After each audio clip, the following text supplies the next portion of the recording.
नमस्कार. आम्ही लोक या YouTube मंचामध्ये आपल्या सगळ्यांचं स्वागत. मित्र, आपल्या देशाला 2014 नंतर खरं स्वातंत्र्य मिळालं असा दावा करणाऱ्या चिरजोर वर्गानं अनेक महापुरुष या काळात आपल्या धंद्याची गरज म्हणून मोठे केलेले आहेत. त्यापैकीच एक महाभाग म्हणजे विश्वगुरु बाबा रामदेव. योग साधना हा त्यांचा मूळ व्यवसाय. पण 2014 नंतरच्या दुसऱ्या स्वातंत्र्य काळानं त्यांना एक यशस्वी व्यापारी आणि उद्योजक बनण्याची संधी उपलब्ध करून दिली. कधी योगगुरू, तर कधी सनातन आयुर्वेदाचे प्रचारक, कधी असाध्य रोगांवर रामबाण औषध शोधून काढणारे वैज्ञानिक, तर कधी भ्रष्टाचार विरोधी मोहिमेचे तारणहार, आणि मुख्य म्हणजे सनातन हिंदू विचारधारेचे दाढीधारी प्रचारक म्हणून त्यांनी आपली छवी सतत माध्यमांमध्ये तळपती ठेवलेली. दुसरे स्वातंत्र्य आणणाऱ्या व्यापाऱ्यांनी किंवा त्यांच्या दलालांनी या रामदेव यांची सतत पाठराखण केली. त्यांचा शब्द हा सरकारात परबलीचा शब्द बनला. त्यामुळे 2014 पूर्वी जे कुठेही काहीही नव्हते ते बाबा रामदेव आज 40,000 कोटींच्या एका बड्या साम्राज्याचे मालक बनलेले आहेत.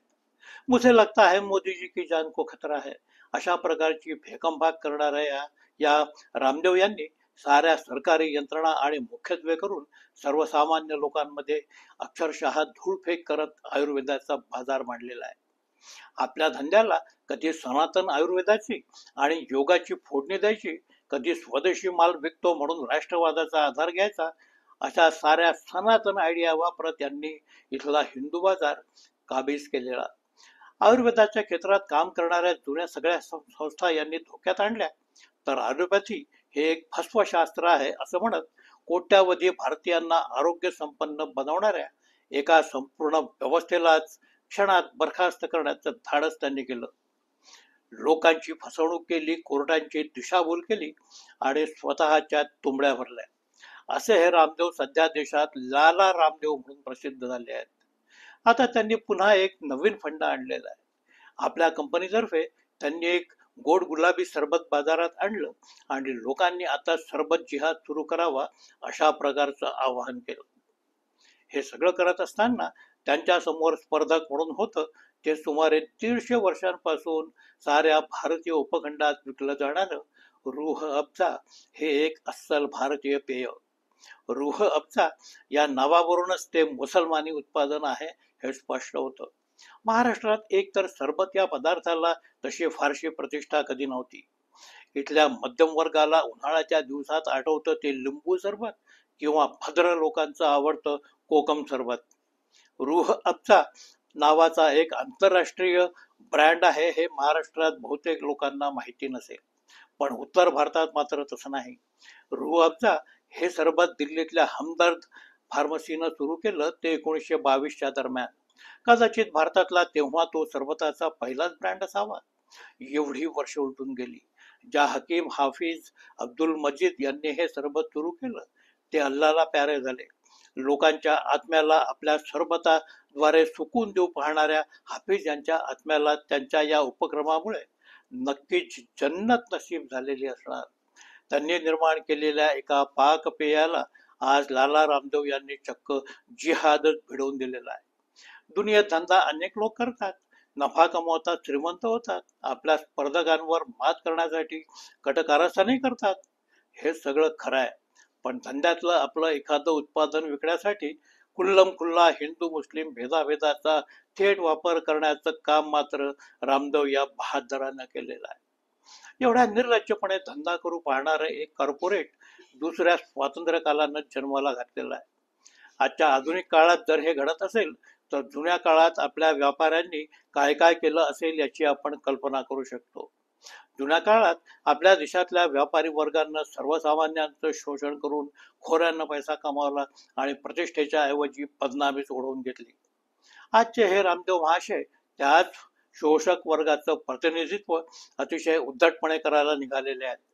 त्यांची हिंमत एवढी की राजकारणानं प्रायोजित केलेल्या हिंदू मुस्लिम वादावर स्वार होऊन त्यांनी हा आयुर्वेद जिहाद सुरू केलेला आहे.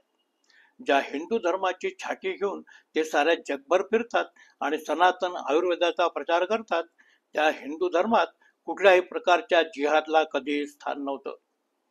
जिहाद हा शब्दच हिंदूंच्या धर्मशास्त्रात आणि व्यवहारात कुठेही नाही. उलट आयुर्वेदानं तर सर्वे संतू निरामया ही शिकवण आजवर दिलेली.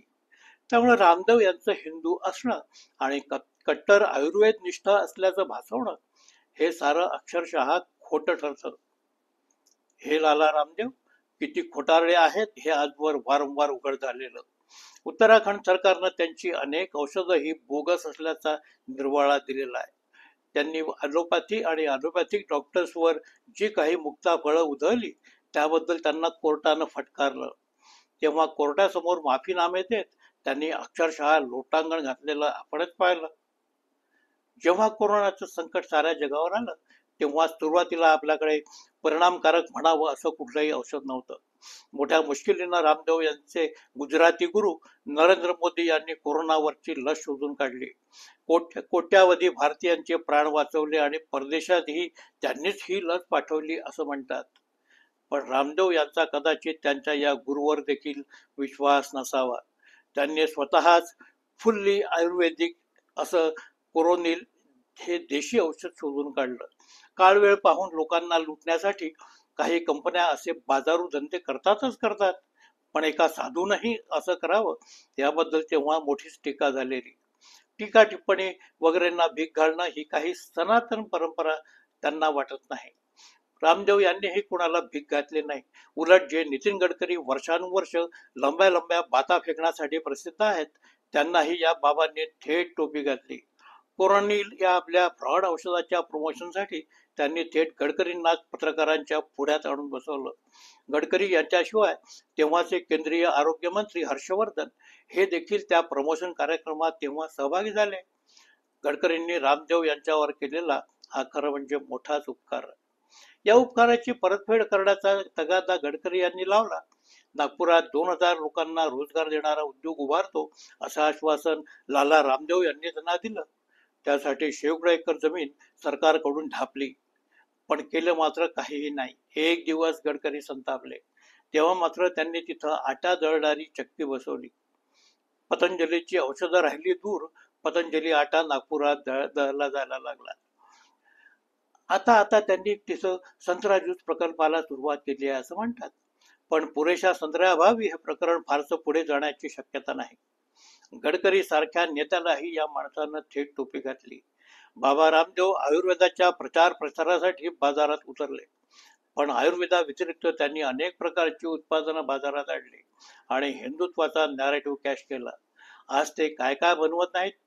त्यांचा जेवढा च्यवनप्राश बनतो तेवढा बनवण्यासाठी लागणाऱ्या आवळ्याचं पुरेसं उत्पादनच आपल्याकडे होत नाही. त्यामुळं आवळ्याऐवजी ते त्यात काय काय टाकत असतील ते त्यांनाच माहिती. ते तेल बनवतात आणि तुपही बनवतात शुद्ध गोमातेचं. या तुपात भेसळ असल्याच्या तक्रारीही अनेक ठिकाणी झाल्या. पण हे बाबा यांना कुठलीच चिंता नाही. कारण त्याचं एकमेव आहे ते म्हणजे यांना थेट दिल्लीतून मिळालेलं संरक्षण. आज सारी कट्टर हिंदू ब्रिगेड त्यांचा धंदा वाढवण्यासाठी सज्ज आहे. परिवाराची सारी इकोसिस्टीम त्यांच्या पाठीशी आहे. तुम्ही औषध जिहाद सुरू करा, आम्ही व्हॉट्सअप विद्यापीठ तुमच्या मदतीला देतो, अशा प्रकारचं हे सगळं अंडरस्टँडिंग आहे. या पार्श्वभूमीवर आता हा सरबत जिहाद आलेला आहे. तर मित्रो, आपल्या राजकारणानं अत्यंत जात्यंत आणि समाजविघातक रूप घेतल्याचीच ही सारी लक्षणं. आपल्या पूर्वसुरींनी महत् प्रयासानं जुळवून आणलेल्या सामाजिक ऐक्यावर घाव घालण्याचेच हे सारे प्रकार. मुसलमानांकडून घडणारी एक एक क्षुल्लक चूक म्हणजे यांना राष्ट्रद्रोह वाटतो. कधी हे लव जिहाद म्हणतात, कधी व्होट जिहाद म्हणतात, आता सरबत जिहाद आलेला आहे. नितेश राणे यांनी महाराष्ट्रात मटण जिहाद केव्हा सुरू केलेला आहे. उद्या एखाद्या मुस्लिम व्यक्तीनं पाणी विकतो म्हटलं तर एखादा गुजराती पाणी जिहाद सुरू करेल. मुसलमानांना बनारसी साडी बनवली हे लक्षात आलं तर साडी जिहाद सुरू होईल. कोणी बसमध्ये रेल्वेमध्ये जागा मिळवायची तर सीट जिहाद सुरू होईल. एकही मुस्लिम आपल्या पक्षातून संसदीय व्यवस्थेत येऊ नये हे तर त्यांनी आज करून दाखवलेलं आहे. आता भाज्या विकणारे, फ्रूट विकणारे, रस्त्यावर टपरी लावणारे हे सारे लोक त्यांच्या रडारवर येतील. हे जोपर्यंत चालेल तोपर्यंत चालू शकेल. पण जेव्हा अति होईल तेव्हा साऱ्या बाबी हाताबाहेर गेलेल्या असतील.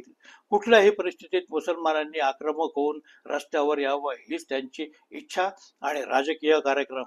कारण तसं केल्याशिवाय आपण सत्तेत राहू शकणार नाही हे सत्य ते चांगलंच जाणून आहेत. काही व्यापारी लोक स्वतःच्या धंद्याबद्दल बोलताना गंदा है पर आखर धंदा है असं म्हणतात. आपल्या लाडक्या परिवाराचंही अगदी थेट तसंच आहे. या बाबींचा विचार आपण निश्चितपणे करावा असं मला वाटतं.